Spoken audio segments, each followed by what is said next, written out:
para pronunciar la lección inaugural.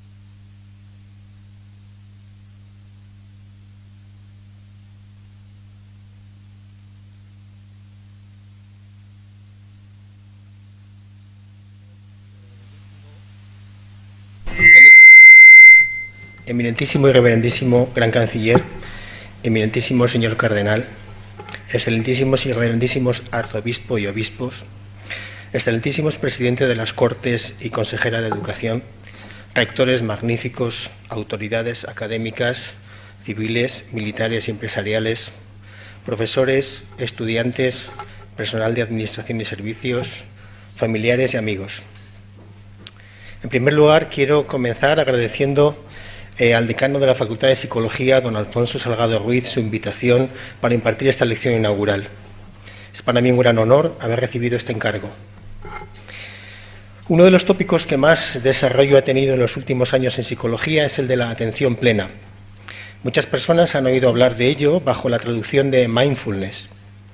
Lo primero que llama la atención es el nombre, que realmente significa decidir de forma intencionada prestar atención a algo en concreto, sin hacer valoraciones sobre lo que sucede cuando lo intentamos. Es decir, tratar de centrar la atención en contraposición a estar distraído con nuestros pensamientos. En esta lección pretendemos dar un resumen de los conceptos relacionados con esta técnica, que se está utilizando mucho en los profesionales sanitarios de la psicología y psiquiatría con el objetivo de ayudar a afrontar problemas emocionales en personas con dificultades psicológicas y de salud.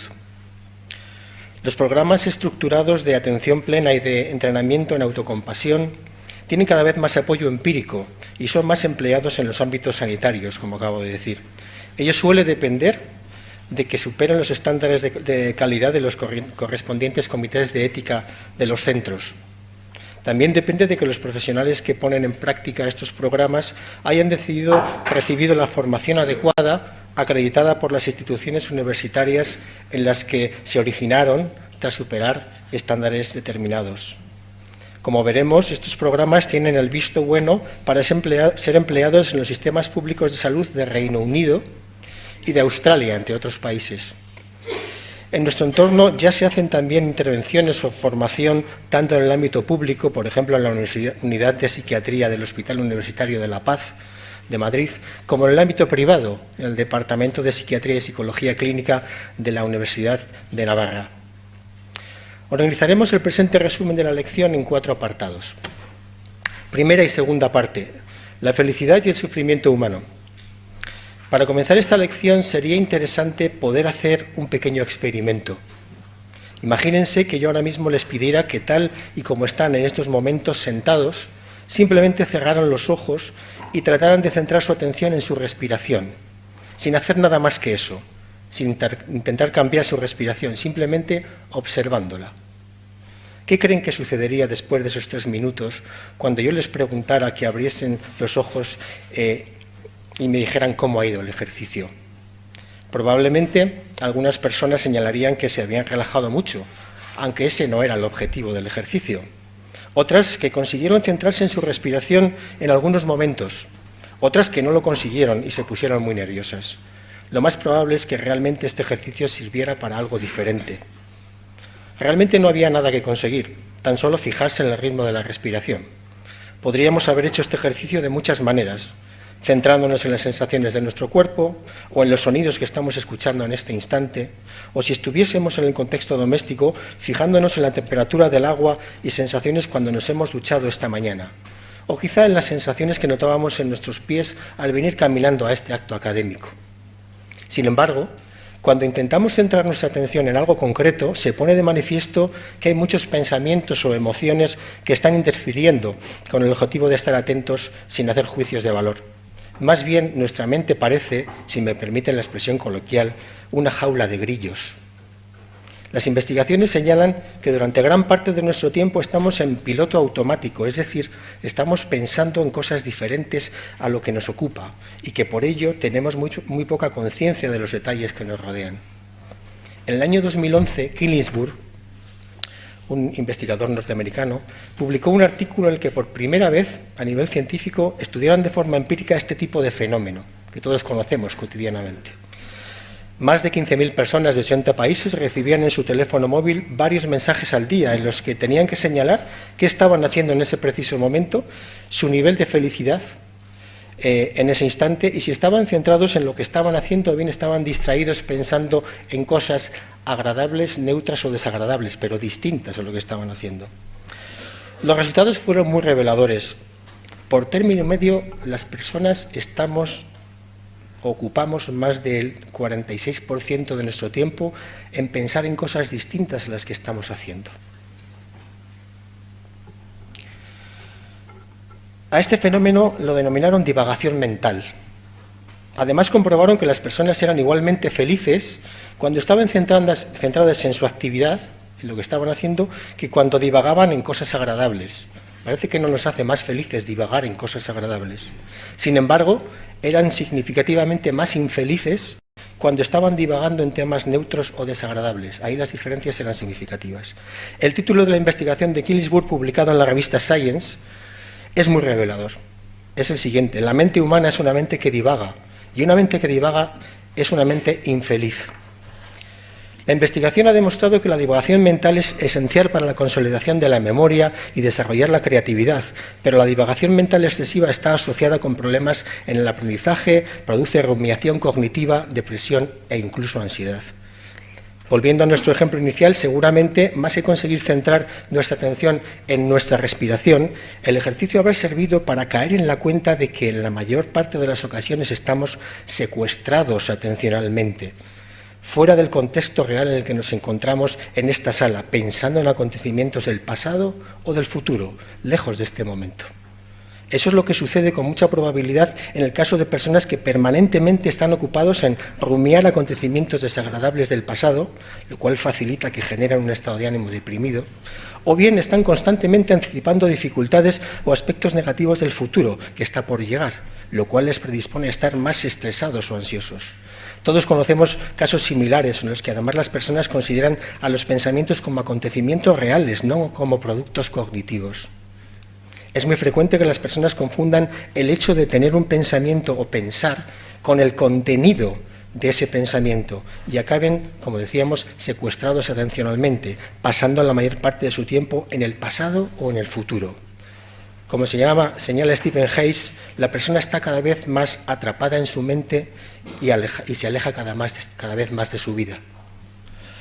Siguiendo los modelos motivacionales clásicos en psicología, cuando tenemos que resolver problemas instrumentales, por ejemplo, cómo arreglar un enchufe o cómo preparar una cena para nuestros invitados, tratamos siempre de poner en marcha un plan para obtener el resultado deseado. Eso exige nuestro esfuerzo y generalmente, si tenemos control sobre el entorno, podemos resolver la discrepancia entre lo que hay en un momento dado, no tenemos alimentos en nuestro frigorífico, y tener que tener preparada la cena dentro de 4 horas. Ahora bien, cuando las dificultades son emocionales, generalmente el objetivo que nos planteamos es más bien difuso, inespecífico. Por ejemplo, quiero sentirme menos desgraciado y ser más feliz. Y ello impide resolver con claridad. Ante esa dificultad, lo más probable es que la persona intente seguir haciendo lo mismo que hacemos ante los problemas externos, es decir, intentarlo más, con la diferencia de que en este caso se trata de pensar más en cómo alcanzar el objetivo. Esto es lo que Williams y colaboradores denominan modo hacer. Aunque el modo hacer es adaptativo y necesario para resolver dificultades en nuestro trabajo, planificar nuestro ocio, organizar encuentros con nuestros amigos, puede que esta estrategia no sirva para resolver nuestros problemas emocionales. Cuando intentamos continuar en ese modo hacer, pensando más, podemos quedar atrapados en el proceso de rumiación de pensamientos y divagación mental del que hemos hablado antes. Puede que en este tipo de problemas emocionales haya que utilizar otro tipo de estrategias distintas al modo hacer. Y claro, naturalmente todo esto genera sufrimiento y malestar, o en términos científicos más precisos, ansiedad y depresión. En situaciones normales, si hay algo que nos desagrada, nos libramos de ello. Si no nos gusta la decoración del salón, cambiamos las cosas de lugar. Si no nos gusta la película que estamos viendo, cambiamos de canal. Pero siguiendo lo que señalábamos, puede que lo que no nos gusten sean nuestras propias vivencias personales, y eso sucede a veces. Que no nos gusten nuestros propios pensamientos, nuestros propios sentimientos, recuerdos, sensaciones corporales o líneas de acción, porque podemos considerarlas insoportables o extremadamente desagradables. Desde un punto de vista científico, autores como Stephen Hayes denominan a esto evitación experiencial, que se ha descubierto está presente en la mayor parte de los trastornos psicopatológicos independientemente del diagnóstico concreto. Hay personas en las que no les gustan sus pensamientos, sus emociones, sus sentimientos, no los soportan, les parecen insoportables, porque les generan gran sufrimiento. Hay un experimento curioso que se ha replicado en muchas ocasiones y que se llevó a cabo inicialmente en el año 87, el experimento de Wegner del oso blanco, que les voy a narrar aquí brevemente. Pidió a un grupo de sujetos que durante un periodo de 5 minutos verbalizasen en voz alta lo que estaban pensando. Y les pidió que no pensaran en un oso blanco. En cualquier caso, tenían a su disposición una campana para que, si fuese así, tocasen la campana y se pudiese cuantificar.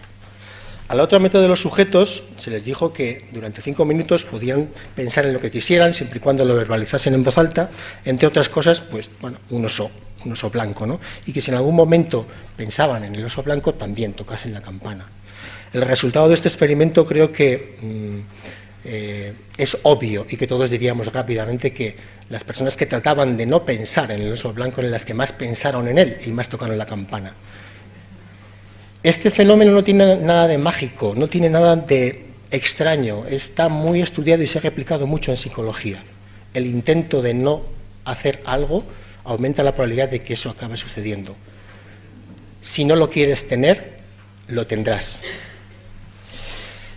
Imagínense que yo ahora les pidiera que cerrasen los ojos y evocaran una situación moderadamente desagradable. Probablemente aparecerían situaciones, pensamientos, recuerdos que originarían sensaciones que de forma natural todos tenderíamos a quitarnos de encima, tratando de abrir los ojos, pensar en otras cosas o apartarlos de nuestra mente. Así trataríamos de escapar de ese malestar y sobre todo evitar que fuera a más. Pretenderíamos no pensar en el oso blanco.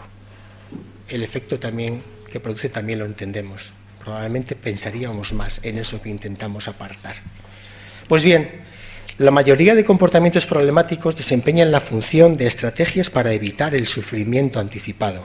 Lavarse las manos de forma reiterada ante temores de contaminación, tomar pastillas para dormir para olvidarse de la tensión del trabajo, hacer ejercicio de forma compulsiva para dejar de pensar en problemas, beber en exceso para evitar sentirse incómodo en un acto social o repetirse de forma reiterada determinadas palabras para alejar los malos pensamientos.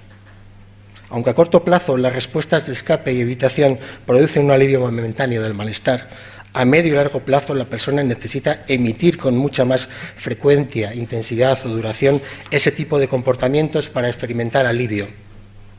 En psicología decimos que esos comportamientos de dedicar cada vez más tiempo a limpiar, tomar cada vez más pastillas, hacer cada vez más ejercicio, estar cada vez más aislado repitiéndose palabras tranquilizadoras, están mantenidas por reforzamiento negativo. Estas conductas se ponen en marcha porque la persona anticipa que así va a evitar algo que teme, aunque realmente no tenga tiempo de comprobar si sucede eso que teme.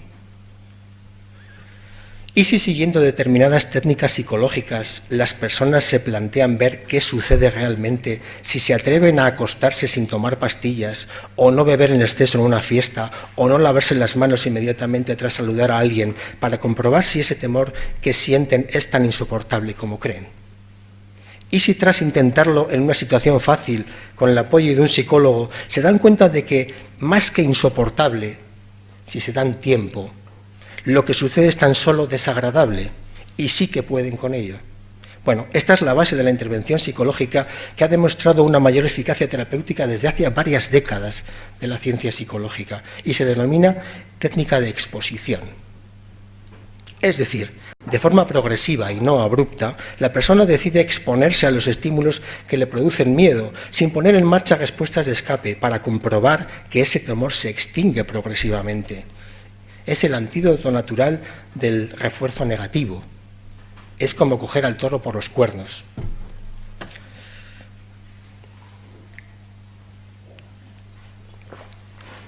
Tercera parte, mindfulness o atención plena. ¿Y qué tiene que ver todo esto con mindfulness? Volviendo al ejemplo del principio, cuando nos imaginábamos centrando nuestra atención en la respiración, realmente lo que sucedía era lo siguiente. En primer lugar, conseguíamos centrarnos en nuestra respiración. A continuación, en un momento dado, aparecen pensamientos distractores. Qué aburrido, esto no me sale, tengo que hacer otras cosas más importantes y estoy aquí perdiendo el tiempo. Y nos damos cuenta de que estamos distrayéndonos. En tercer lugar, tratamos de volver a centrar nuestra atención en la respiración con amabilidad, sin evaluar si lo estamos consiguiendo o no, y si está bien o mal, simplemente centrándonos de nuevo en la respiración. Finalmente, cuarto paso, conseguimos volver a estar centrados en ello durante un tiempo y de nuevo volvemos a darnos cuenta de que estamos divagando.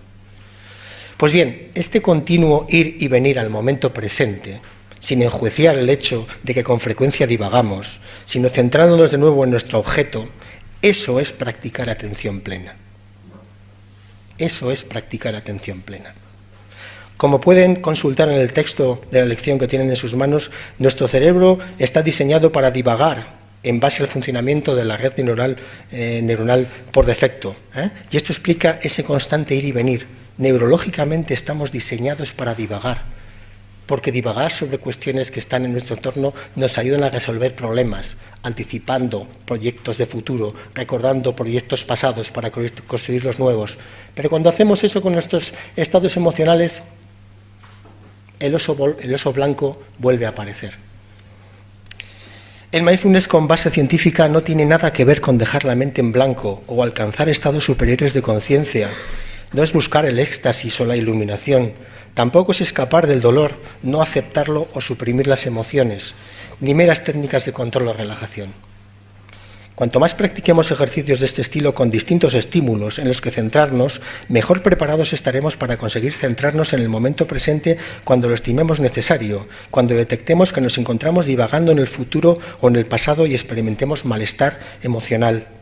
Se habrán dado cuenta que con este proceso inicial del entrenamiento, además de ir mejorando nuestro control atencional, también nos vamos acostumbrando a contemplar pensamientos que nos distraen y a no entrar a evaluarlos o a debatirlos, sino a aceptarlos con amabilidad y centrarnos en nuestra respiración, sensaciones corporales o cualquier elemento que decidamos de forma intencionada.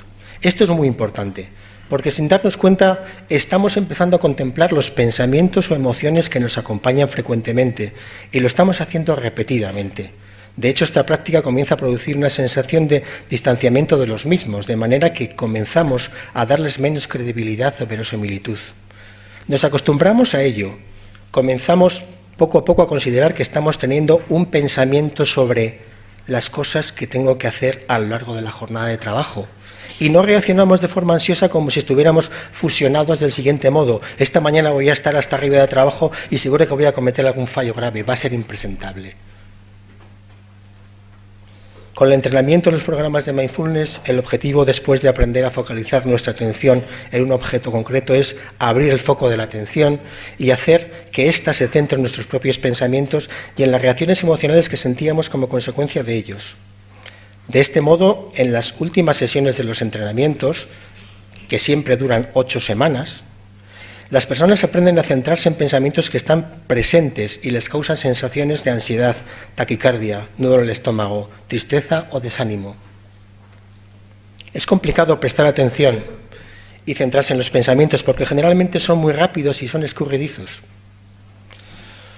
Como nos señala la psicofisiología y los modelos clásicos de estrés y depresión en psicología, las reacciones emocionales son una consecuencia de la interpretación que hacemos de los acontecimientos, de cómo interpretamos las cosas. Precisamente son consecuencia de esos pensamientos. Por lo tanto, una forma muy interesante de centrarse en ellos es prestar atención a las sensaciones emocionales que notamos cuando nos sentimos ansiosos o deprimidos, porque son más lentas, son más fáciles de capturar. Podemos centrar nuestra atención en las partes del cuerpo donde las notamos, de nuevo sin evaluarlas ni enjuiciarlas, simplemente observando en qué parte noto la tensión. Nudo en el estómago, cuello, esas sensaciones que todos conocemos. Sin evaluarlas, sin enjuiciarlas, simplemente observándolas durante un tiempo prolongado. Si en un momento dado nos sentimos desbordados, siempre podemos centrar nuestra atención en la respiración, que nos sirve de ancla atencional y volver a intentarlo en otro momento. Si nos damos cuenta, realmente lo que estamos haciendo es ayudar a la persona a que la persona se exponga a los pensamientos y emociones. Como se dice en los programas de mindfulness utilizados por la psicología y la psiquiatría, haciéndolo con amabilidad, sin evitarlos, contemplándolos. Lo que se facilita realmente es que se produzca un proceso de extinción de las reacciones emocionales elicitadas por los pensamientos, provocadas por los pensamientos, de manera que como consecuencia de ello pierdan intensidad, produzcan menos miedo, menos preocupación en las personas. Pues bien, acabamos de resumir la estructura del primer protocolo sistemático de intervención psicológico basada en mindfulness que se desarrolló.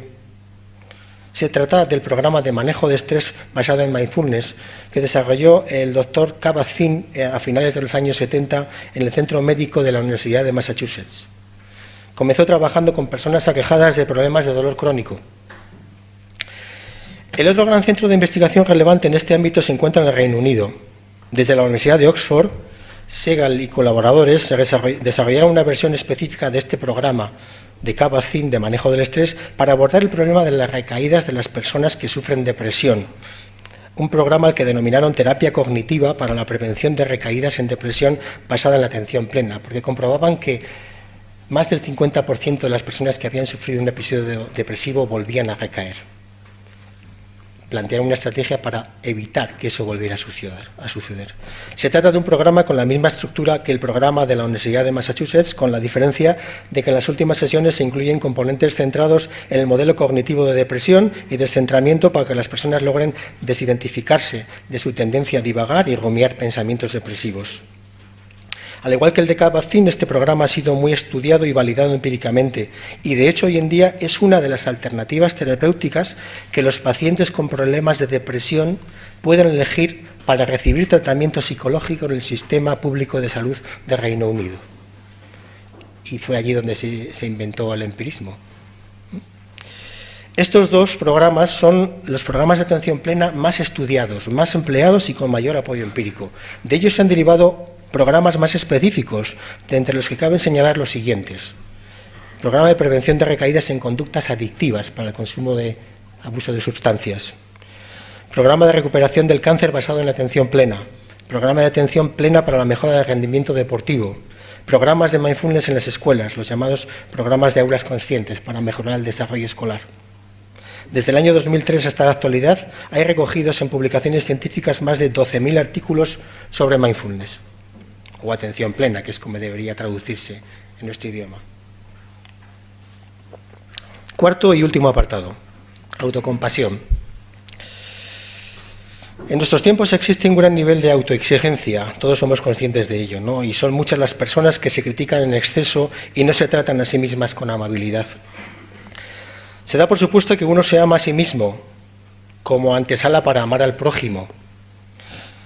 Pero se está comprobando que muchas personas en realidad no se quieren a sí mismas y no saben tratarse bien. Por eso ser compasivo con uno mismo es tan importante. Las investigaciones controladas demuestran que también podemos ayudar a las personas con dificultades emocionales o de salud para que convivan mejor con su sufrimiento. Dos investigadores norteamericanos, Christopher Germer, de la Universidad de Harvard, y Christine Neff, de la Universidad de Austin, en Texas, han investigado y han desarrollado recientemente un programa de entrenamiento sistemático que denomina entrenamiento en atención plena y autocompasión. En los últimos años, la autocompasión, entendida de esta manera, con instrumentos que tratan de evaluarla a través de cuestionarios con fiabilidad y validez adecuada. La autocompasión, decía, ha atraído la atención de los investigadores de manera creciente y desde el año 2003 se han publicado ya más de 1.900 artículos científicos sobre este tópico. Muchas personas creen que si son compasivas consigo mismas, ello puede convertirlas en pusilánimes, conformistas y desmotivadas. Sin embargo, sucede todo lo contrario. Las investigaciones sugieren que las personas más compasivas consigo mismas tienen más motivación, disminuyen sus tendencias perfeccionistas paralizantes, muestran menos riesgo al fracaso y son más persistentes ante las dificultades. Del mismo modo, la autocompasión está asociada a hábitos saludables, tales como dejar de fumar, seguir una dieta o comenzar un programa de entrenamiento deportivo. Finalmente, la autocompasión también está relacionada con una preocupación más empática por los demás, mayor altruismo, una mayor perspectiva sobre los problemas y una mayor capacidad de perdón hacia los otros. Nuestro equipo de investigación está llevando a cabo en estos momentos trabajos en los que se estudia el efecto de este tipo de entrenamientos sobre la mejora del bienestar en profesionales de salud en el ámbito de la psicología y en la mejora también del manejo de trastornos como la fibromialgia o la menopausia, con resultados muy prometedores. También nos planteamos cómo estudiar el efecto a largo plazo de estos entrenamientos sobre la salud y su influencia sobre marcadores biológicos, tales como la actividad inflamatoria a nivel celular, el cortisol, la famosa hormona del estrés, y la longitud de los telómeros, responsables del envejecimiento celular. Todo ello en colaboración con el con el Centro Superior de Investigaciones Científicas. A un nivel exploratorio y a través del empleo de modelos de ecuaciones estructurales, nuestros resultados de investigación han mostrado que los efectos de la autocompasión podrían explicarse en cierta medida por la clarificación de valores que produce y la disminución consiguiente en la evitación experiencial. Ser compasivo con uno mismo parece llevar a las personas a clarificar valores alrededor de los cuales organizar sus vidas, disminuir la evitación experiencial, desarrollar una actitud de aceptación de las experiencias desagradables y, como consecuencia de ello, pasar a la acción e incrementar sus niveles de felicidad y de salud mental. Sigamos indagando desde nuestros propios modelos y teorías psicológicas con rigor metodológico. Ello nos proporcionará gratos momentos de satisfacción y en ocasiones hasta cierta felicidad. Y de paso, para todos los aquí presentes, seamos todos compasivos con nosotros mismos cuando en algún momento nos visite la sensación de zozobra. Quiero aprovechar para dar la más sincera enhorabuena a nuestra rectora por su nombramiento y a todos ustedes, nunca mejor dicho, muchas gracias por su atención.